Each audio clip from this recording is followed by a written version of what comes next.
Alors vous dites à tout le monde, mes amis, Paul lui-même dit, misérable que je suis. On n'est que des pécheurs. L'homme charnel est spécialiste en matière d'affirmer sa nature pécheresse.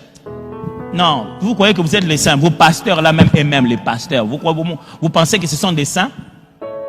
Mes amis, quand vous venez ici, moi je vous dis que je suis Santo Thomas. Est-ce que je vous dis que je suis Santo Thomas? La seule chose qui me rend saint, c'est parce que je crois en celui qui sanctifie. Si toi, tu n'as pas de salaire et tu n'as pas d'argent, quelqu'un a pris dans son compte, il a mis dans le tien et tu es devenu millionnaire. Est-ce que tu es devenu millionnaire par la sueur de ton front ou parce que quelqu'un a pris ces millions qu'il t'a donnés? C'est-à-dire, je ne suis pas saint parce que moi, j'ai accompli la sainteté. Je crus en celui qui est saint et il a imputé. Ce qu'on dit imputer à justice, c'est un exercice bancaire. C'est un exercice bancaire des transferts de fonds. C'est ça le mot qu'il y a là-bas. C'est-à-dire qu'on a pris le compte, quelqu'un qui a pris dans son compte, il a déposé dans mon compte. Je suis devenu millionnaire du jour au lendemain. Quand il prend ces millions, il dépose dans mon compte, je deviens million. Pas par effort, je deviens millionnaire. Quand il prend sa sainteté, il dépose sur mon compte, je deviens saint. Pas parce que je le suis devenu par mes efforts. Il m'a rendu ainsi. Et ce n'est pas une histoire des pasteurs, c'est une histoire de quiconque croit en Jésus. Les charnels, il est spécialiste en matière d'utiliser la Bible pour justifier son état et ramener l'homme spirituel à l'état qu'il était. Je me souviens de nos sœurs, une fois on les a envoyés à l'évangélisation. L'évangélisation, ils arrivent, ils prêchent un monsieur qui écoute et puis qui dit, bon, merci beaucoup pour la parole, mais il a dit en lingala, c'est-à-dire que mon cœur bat, maintenant là, je suis tombé amoureux, quoi. Et puis la sœur dit, non, moi je suis venu pour l'évangile. Elle dit, ah, ma sœur, Bible que demandez vous donnera. On est dans Matthieu 7:7. C'est-à-dire la Bible elle-même dit demandez vous donnera. C'est dans Matthieu 7:7. Et moi je te demande de m'aimer et tu ne fais pas. Et puis il dit talanga de âge na komi nangobo. Na komi mukolo. Bible écoute le bas celui qui n'a pas le fils n'a pas la vie. On n'a pas sans fils. Donc on dit bon, moi j'ai déjà grandi. La Bible dit celui qui n'a pas le fils n'a pas la vie. Et qui me donnera un fils? Il faut que je connaisse une femme. Alors vous savez, les charnels ont des arguments graves. Et ça devient difficile quand ces arguments se passent que dans ta tête. Tu n'as dit à personne. Et dans ces arguments qui se passent dans ta tête, que le diable insuffle, que la chair insuffle, tu n'as pas eu de réponse. Et c'est ce qui va te garder dans cet état de charnel. Et c'est là que le charnel va s'asseoir. Il dit, Paul lui-même dit, misérable que je suis. Mes amis, il fallait attendre 1555 pour qu'on commence pour la première fois à diviser la Bible en chapitres. Il fallait attendre 1898 pour commencer à la diviser en versets. C'est un long travail. La Bible n'a pas été écrite en versets. Quand vous êtes là-bas, vous avez l'impression que vous avez terminé le chapitre 7. Vous devez maintenant entrer en chapitre 8. Il n'y en a pas, ça n'existe pas quand ils sont en train d'écrire. C'est une continuité. Et là, quand vous êtes arrivé là-bas, vous vous dites, le chapitre 7 est fini. Maintenant, le verset qui suit nous fait entrer déjà dans le chapitre 8. Mais écoutez comment il commence. Il utilise donc. Donc, c'est la formule de conclusion. Il veut dire, dans tout ce que je suis en train de dire, je suis en train maintenant de conclure mon idée. En fin de compte, dans tout ce que je vous ai expliqué, maintenant, il n'y a donc aucune condamnation pour ceux qui sont en Christ. Vous voyez, les charnels utilisent ces versets que pour parler combat spirituel. Les liens de famille. Bible, il n'y a donc aucune condamnation. Ces versets ne parlent pas des liens de famille. Ça ne parle pas des lois familiaux. Ça parle de la loi du péché. Ok? La loi de l'esprit de vie en Jésus-Christ m'a affranchi de la loi du péché et de la mort. On n'a pas dit m'affranchi. Celui qui parle, il dit m'a déjà affranchi. C'est-à-dire, au moment où je vous parle du vrai version de moi. Quelque chose s'est passé. Une autre loi est venue. Et cette loi a délivré le misérable que je suis. Souvenez-vous de sa prière. Misérable que je suis, qui me libérerait, qui m'affranchirait? Ce n'est pas que cette prière n'a jamais eu de réponse. La réponse est juste après. Il démontre que cette prière est exaucée parce que la loi de l'esprit de vie Jésus l'a libéré de la loi du péché et de la mort. Alors mes amis, n'utilisez pas Paul pour continuer à vivre dans le péché. et nous dire que vous êtes seulement un être humain. Non, vous n'êtes pas un être humain, vous êtes un être humain sauvé et affranchi de la loi de la chair par la loi de vie en Jésus. Ceux qui vivent selon la chair ne sauraient plaire à Dieu. Vous avez entendu ça? On n'a pas dit ceux qui n'ont pas donné beaucoup d'offrandes. Non. Que vous veniez prier, que vous donniez des offrandes, que vous soyez réguliers. Si vous vivez selon la chair, vous ne pouvez pas plaire à Dieu. Si quelqu'un n'a pas l'esprit de Christ, il ne lui appartient pas. Pas si quelqu'un n'a pas la carte de membre, si quelqu'un n'a pas l'esprit de Christ. Pas si quelqu'un a la moralité et n'a pas apporté le polo. Mes amis, ce qui te fera ressusciter au dernier jour, ce n'est pas la croix que tu vas amener dans la tombe. C'est l'esprit qui t'a habité. Je vais répéter. Si nous devons ressusciter au dernier jour et rencontrer le Seigneur, ce n'est pas parce qu'on aura gardé la Bible dans notre tombe. C'est qu'avant de mourir, on était rempli du Saint-Esprit. C'est l'Esprit qui nous ressuscite au dernier jour. Un vrai chrétien sans centre spirituel. C'est son fort caractère face aux réalités quotidiennes de l'être humain. C'est-à-dire que les choses qui arrivent à tout le monde, quand ça lui arrive à lui, il réagit différemment. Il est différent. Il vit pour plaire à Dieu. Et il n'a pas d'attachement avec les choses de la chair. Les choses de ce monde. C'est pas qu'il les utilise pas. Paul dit, même quand vous êtes mariés, soyez mariés comme si vous ne l'êtes pas. Même quand vous avez de l'argent, possédez comme si vous ne possédez pas. Ça signifie, ne vous attachez pas aux acquis du monde et de la chair. Parce que tout ça va passer. C'est ça un homme spirituel, un homme mature. Il a l'expérience de la parole de justice. Et le jugement est exercé par l'usage à discerner ce qui est bien et mal. Pasteur, c'est quoi un spirituel? Être spirituel, ce n'est pas sentir, c'est devenir. Être spirituel, ce n'est pas une expérience émotionnelle, c'est une transformation caractérielle. Celui qui est spirituel, on ne le reconnaît pas par ce qu'il a senti.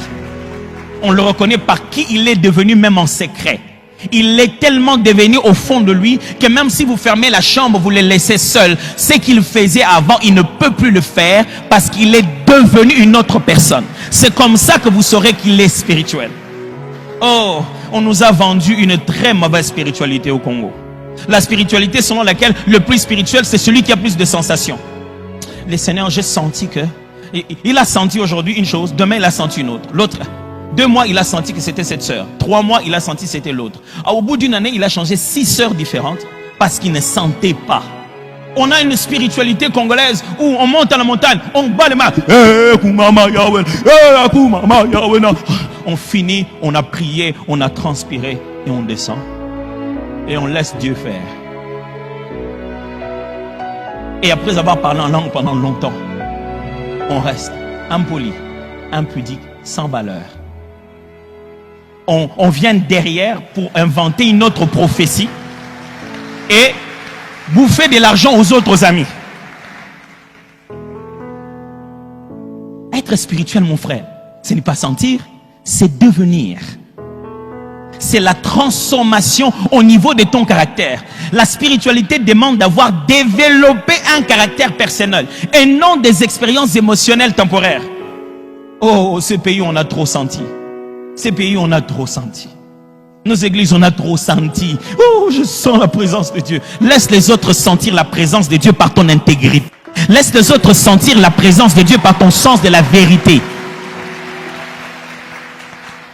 Tu n'es pas spirituel parce qu'on a senti que quand tu es arrivé, tu as prié beaucoup. Non, tu es spirituel parce que tout le monde est venu en mission. On connaît les gens des personnes qui frappent à ta chambre quand tu es en mission. Ça, c'est un homme spirituel. C'est celui qui est capable de dire non à l'argent qu'on lui donne en secret quand personne ne le voit. Ça, c'est un homme spirituel. J'en ai marre de cette spiritualité qui est un ensemble de sensations qui ne sont jamais vécues. Dieu n'est pas une sensation, Dieu est réel. Quand on définit Dieu, on le définit par un caractère. Il est amour, il est bon. On ne le définit pas par des sensations. Quand tu rencontres Dieu, l'empreinte de sa personne, c'est le caractère de l'authenticité que tu es censé avoir dedans. Tu veux monter en esprit, monte ton caractère.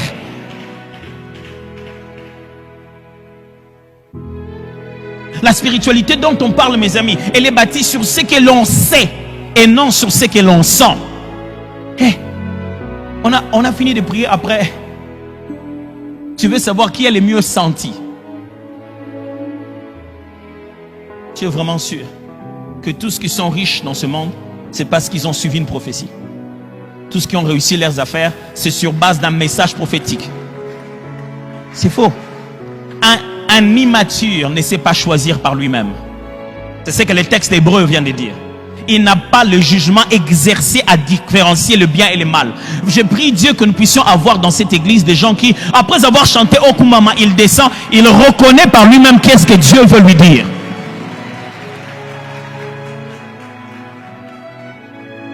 Il n'a pas besoin d'appeler quelqu'un, il reconnaît par lui-même qu'est-ce que Dieu veut lui dire. Mes amis, comment voudrez-vous que dans un parti politique, on cherche des partisans? Et que dans un match de football, on cherche des supporters? Et que dans une armée, on forme des militaires? À l'église, vous voulez qu'on forme qui? On doit former ceux qui sont nés de nouveau et nés d'esprit, capables de vivre leur spiritualité par eux-mêmes. C'est ça être spirituel, c'est être indépendant, indépendant des hommes, dépendant de l'Esprit de Dieu. Et ça, ce n'est pas parce que tu vas sentir, mais c'est parce que tu as lu et tu sais que c'est comme ça. Comment est-ce possible que quand il y a la lumière, tu sens que Dieu est là? Quand on éteint, il fait noir, tu sens que le diable est là. C'est comme ça que toi tu vis. Même quand je marche dans la vallée de l'ombre de la mort, je sais, je n'ai pas besoin de sentir, je sais qu'il est là avec moi. Celui qui vit par ces sensations n'est qu'encore un enfant. Parce qu'un adulte sait que quelquefois ce qu'on ressent nous trompe. Vous avez déjà vu un enfant en train de pleurer avant qu'on puisse le piquer? Il pleure déjà, ça va faire mal et on ne l'a même pas encore touché. Mais un adulte, il sait. Ça fera mal que quand ça va toucher. Je ne peux pas imaginer le mal que ça va faire. Si je dois pleurer parce qu'on m'a piqué. Pas parce qu'on veut me piquer. 2. Spiritualité égale foi, virgule, changement. Changement de caractère, virgule, engagement pratique, virgule, expérience personnelle. On nous a donné malheureusement pendant un long moment une mauvaise formule de la spiritualité. On nous a fait croire que spiritualité veut dire expérience émotionnelle, sensationnelle, psychique. C'est tout. Non. La spiritualité, être spirituel bibliquement, commence d'abord par la foi.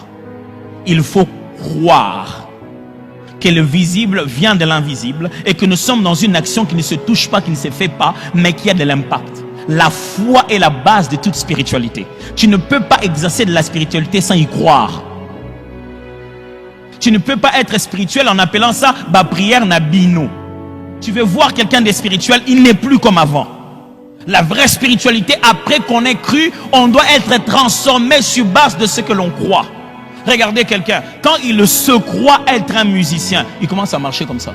Il commence à parler comme ça. Il ne l'est même pas. Ce n'est que fantaisie dans sa tête. Ça a changé son caractère. Il est même capable de dire « Ah, moi j'ai déjà vu. Je me souviens quand j'étais encore à l'université de Kinshasa en droit. Avec mes collègues, dès qu'on finissait la première classe, on s'appelait tous des maîtres.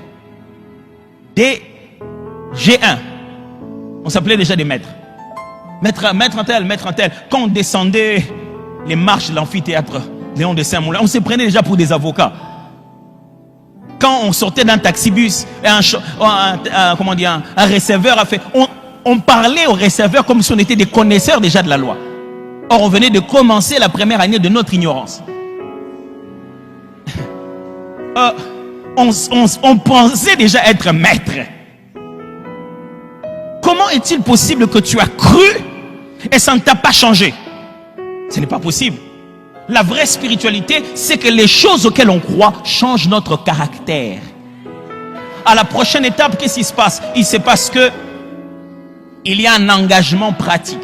La vraie spiritualité demande un engagement pratique. C'est-à-dire, si je suis devenu chrétien, il y a des choses que les chrétiens font.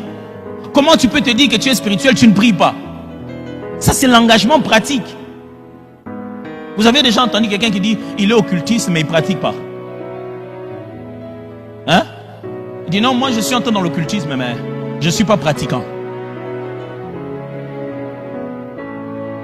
Impossible. Parce que si tu veux t'engager spirituellement, il y a des actes à poser, des gestes à faire qui sont liés à cette spiritualité. On ne doit pas te supplier pour prier, c'est pour ton propre bien. On ne doit pas revenir derrière toi pour la Bible, c'est pour toi-même. Jeûner, c'est pour toi-même. C'est parce que tu es spirituel que tu dois prendre la Sainte Seine. Ne crois pas que quand tu ne prends pas la Sainte Seine, tu nous montres ta maturité spirituelle. Je ne t'ai pas préparé, je ne t'ai pas convaincu. Jusqu'aujourd'hui, je ne suis pas encore baptisé. Nazara non convaincu. Hein? Tu y as cru? Si tu as cru, le message de la foi chrétienne est rempli comme ça. Il faut croire directement en Jésus et être baptisé. Comment tu as réussi à croire en Jésus et éliminer le baptême de cette foi-là? Et tu dis que tu es chrétien, tu ne pratiques pas le baptême, tu ne pratiques pas la Sainte Seine, tu ne pratiques pas la prière, tu ne pratiques pas le jeûne. Tu es chrétien, mais non pratiquant. Ça n'existe pas cette histoire. Tu ne peux pas être spirituel et non pratiquant. Enfin, il y a l'expérience personnelle. C'est-à-dire que si tu es spirituel, toi-même tu dois avoir ton histoire à raconter de Dieu. Parce que Dieu n'est pas une religion qu'on a compris du passé. Il est une relation qu'on mène jusqu'aujourd'hui. Tu dois être capable de témoigner toi-même de l'authenticité de ce Dieu-là pour toi. C'est ça un homme spirituel. Un homme spirituel a une histoire de Dieu aujourd'hui. Quand un homme devient charnel, il vous parle de l'époque. Un homme spirituel se dit, il y a quelques semaines quand j'étais en train de prier, il s'est passé quelque chose dans ma vie que je ne comprenais pas. Un homme spirituel se dit, ces derniers temps, Dieu est en train de m'enseigner quelque chose. Je ne sais pas. Je vais au travail, je sens des blocages. Qu'est-ce que Dieu me veut? Il lit dans les lignes de son quotidien. Il veut reconnaître son Créateur parce qu'il vit une expression personnelle de cela.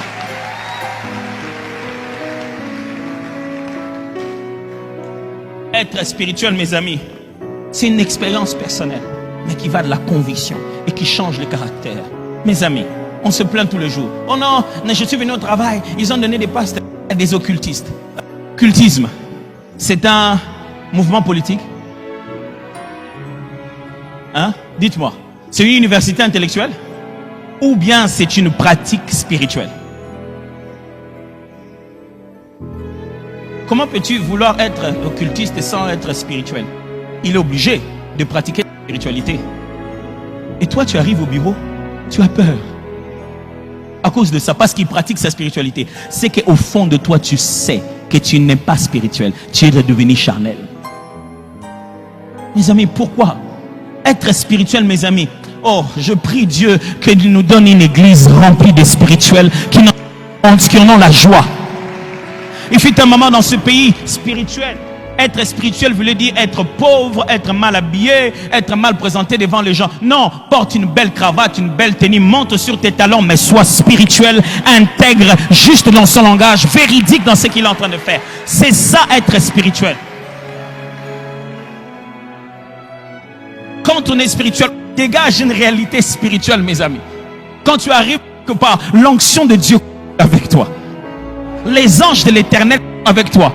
Oh non, et ils ont fait des choses en esprit. Fais aussi des choses en esprit. Dès que tu entres là, oh reba chate bébéa.